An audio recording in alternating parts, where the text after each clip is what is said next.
LA Jews for Peace was founded about a year ago. Well, actually 2 years ago. In '06, it was founded to express American Jewish opinion that is against the state of Israel's assault on the Palestinian people and its effort to dispossess, in Hebrew, nishul. You know, the whole point of the state of Israel, unfortunately, at this point in time, is anti-democratic, is against giving equal rights to non-Jewish citizens in the state of Israel, and it is literally dispossessing them, you know, demolishing their homes to the tune of over 24,000 at this point during the occupation, and essentially carrying on a reign of terror against the civilian population, which is collective punishment. This particular demonstration is against the siege of Gaza, which is against international law.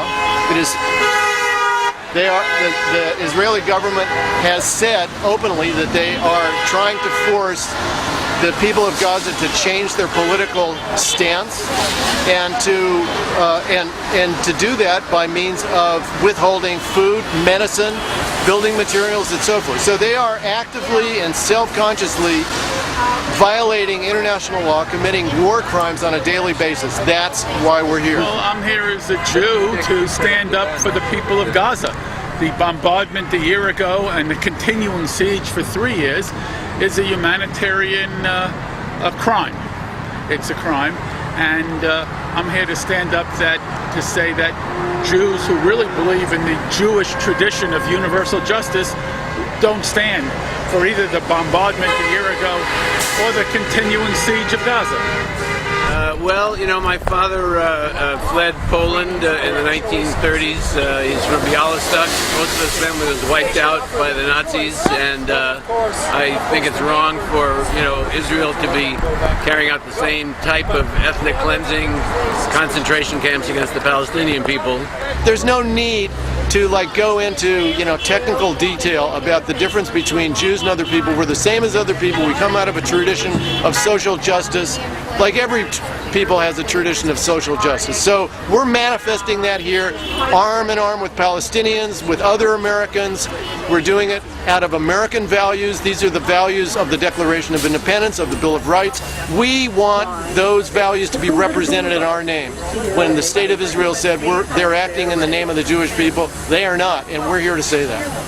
We came out to mark the anniversary of the end of Operation Cast Lead, which happened 1 year ago, and to show our solidarity with the people of Gaza and Palestine. Because I think it's important, not only as Jews, which I am, but as all Americans, to take a stand against the atrocity that's happening in Gaza. These people are surrounded, they are being starved, they're denied medical supplies, building supplies, and it's wrong. Our tax dollars should not be used to not only send bombs to them, but then to help build a wall. Our troops, our guards are being used to strengthen their wall instead of rebuilding after hurricane, rebuilding New Orleans after Hurricane Katrina. It's wrong. They are erecting 60-foot steel walls now to go even further, to further strangulate the people of Gaza. And we have a personal connection to the people there. We've lived with them, and they are the kindest, nicest people, and would do anything. And it is a really unfortunate shame that the U.S. and Israel are colluding on this and slowly strangling the people of Gaza, because once those steel-foot tunnels go in, their entire lifelines will be cut off. So we're here to support the people of Gaza. I think some Jews appreciate that the real fight against anybody's persecution is a fight against discrimination and for equality everywhere. And other Jews, maybe they are kind of too afraid and they get stuck with a very nationalistic identification. So for them it's of course tougher to talk with, but it's pretty important for people to talk about these things. Some people get kind of stuck. We need to support these causes because it's a real humanitarian disaster what's happening over there. The more people that we have speaking out against it, the better off we'll all be, hopefully. The atrocities continually committed by Israel, the brainwashing of the American public, which I think is slowly being eroded, and I think that demonstrations like this have Israel and the U.S. government concerned. And I think that if we continue to engage in solidarity with Palestine and force Israel to its knees and to the bargaining table in a fair and equal way, it's going to be the start of a lot of changes in the world, and this is what the ruling class doesn't want, the ruling elites. The Israeli lobby, AIPAC, they have a powerful stranglehold over our government, and the same with the ADL. I think a lot of people are ignorant about what's going on in the Middle East. I think people are waking up now. I mean, we're in Iraq because of Wolfowitz, Pearl, and the Israeli lobby. And a lot of people think we're in there because of oil, and they're trying to drag us into war with Iran, and that would we would lose many American lives, and our country's broke, so we really have to wake up, and we have to get the word out there. We're against what's going on in Gaza, and it's still going on. It's just totally disgusting. We're not doing anything about it, and they're still building illegal settlements there, and this has got to stop. And now we have Iran, they're putting sanctions on Iran, and if we go into Iran, it's like, what city are they going to get here? LA or Seattle, or pick a big city, We had a siege on Palestine that hasn't stopped. We are funding Israel. Obama has just made an announcement. After they're building 700 and 800 more settlements in the West Bank, he's made an announcement over the next 10 years he's going to give, I think, $52 billion to Israel. And also, Wednesday night we learned that they're going to store $400 million, I'll repeat that, $400 million worth of fighting material in Israel, and Israel will be able to draw from it.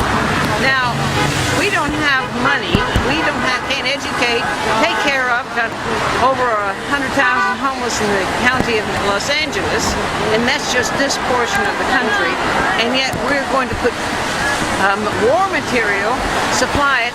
So when those of us who have been concerned about the attack on Syria and the attack on Iran, it looks to me as though we are going to fund them in that too. When is America going to wake up? Gaza has been under siege since 2006. Those people are starving, nothing can go in, nothing can come out, and they're still under siege. And they were bombed. 1,400 people died, and they cannot rebuild. They don't have medication, they don't have nothing to rebuild. So it's crazy, and the blockade is killing everybody.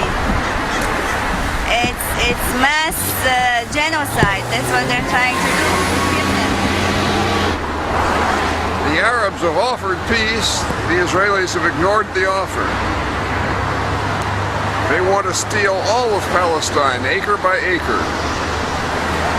Oh, it's impossible to have a conversation with them. They believe several things. One is they equate Judaism and Israel. They're completely different things. Judaism is a religion and a culture. Israel is a nation. And Israel, although it's got 80% Jews, it continually commits war crimes, as the Goldstone report clearly indicated. I don't think Israel stands for Jews. Those people equate Judaism and Israel, and I think that's just a mistaken premise. It's a mistaken premise. They believe that the Holocaust. They believe that they're completely overwhelmed by the concept of the Holocaust. There was a man named Abraham Berg, whose parents were long-term Zionists, and he was the Speaker of the Israeli Knesset. He just wrote a book titled "The Holocaust is Over," where he argued that Israel is being dominated by fears and thoughts of the Holocaust, and for Israel's own good, it must get beyond that. And I think he was absolutely right, and I think these people haven't. They're there because they fear. They fear that if something happened to Israel, their personal safety here in this country would be at risk. I don't believe that for a millisecond. They are in fear that the Palestinians in particular and the Arabs in general are out to get them and don't accept Israel. I think that's wrong, and it's wrong by many things. The Arab Peace Initiative by Prince Abdullah clearly shows that most Arab states are ready to accept Israel. Certainly, Fatah is ready to accept Israel. And even Hamas leaders, all the leaders of Hamas, have talked about a 50-year truce in accepting Israel and 67 boundaries. So Israel, Hamas, I just don't see that there's an existential threat there. These people do. I think they're wrong.